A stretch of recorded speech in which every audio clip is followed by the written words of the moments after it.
The very rare and historic move in Washington late today. House Speaker Nancy Pelosi, after months of urging caution, telling fellow Democrats to follow the facts, she was before the cameras a short time ago saying President Trump has, quote, seriously violated the Constitution. Speaker Pelosi saying no one is above the law, announcing an official impeachment inquiry will now move forward. It comes after the president acknowledged he brought up Joe Biden on a phone call with Ukraine's new president, and just today talking about why hundreds of millions of dollars in U.S. military aid to Ukraine was being held back. So tonight here, what comes next? What has Speaker Pelosi now set into motion after declaring the president must be held accountable? And this evening, the president calling this a witch hunt, what he says he will now release. ABC's Mary Bruce leads us off from the Hill tonight. She's resisted for months, but tonight Speaker Nancy Pelosi finally made her move. The times have found us today.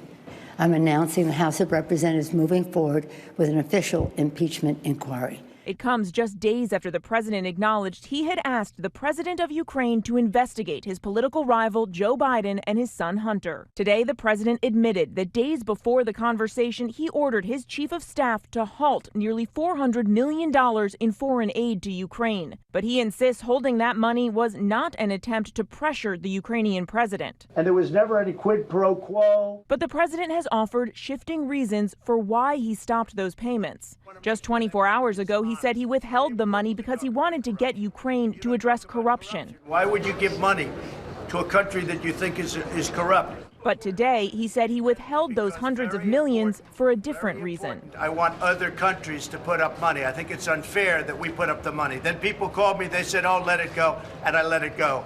But we paid the money. The money was paid.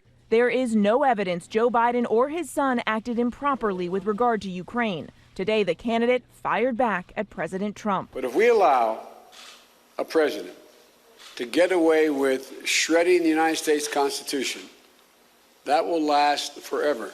While the president was at the UN, more Democrats are supporting impeachment. What is your reaction to that, Are you concerned? Capitol Hill was a flurry of activity. In the past 24 hours, a wave of Democrats declaring now is the time to impeach. We cannot delay. We must not wait. And in front of a packed crowd, Nancy Pelosi was asked if the president had committed impeachable offenses and gave a hint of what she was about to do. And if that is the case, that the President of the United States would ask a foreign government to assist him in a political way, that would be wrong. Would it be impeachable? Just a few hours later, Pelosi made her position crystal clear. The actions of the Trump presidency revealed the dishonorable fact of the president's betrayal of his oath of office, betrayal of our national security, and betrayal of the integrity of our elections. And so let's get to Mary Bruce. She's live on the Hill tonight. And Mary, Speaker Pelosi has resisted calls for impeachment for months. You have reported on that here. But she says the president's actions involving this phone call with Ukraine's new president, bringing up Joe Biden and holding hundreds of millions in U.S. aid, that all of it made this, she says, unavoidable.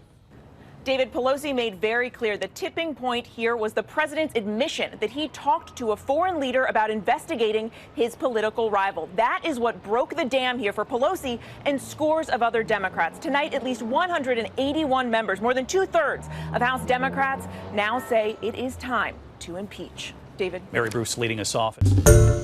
Hi, everyone. George Stephanopoulos here. Thanks for checking out the ABC News YouTube channel. If you'd like to get more videos, show highlights, and watch live event coverage, click on the right over here to subscribe to our channel. And don't forget to download the ABC News app for breaking news alerts. Thanks for watching.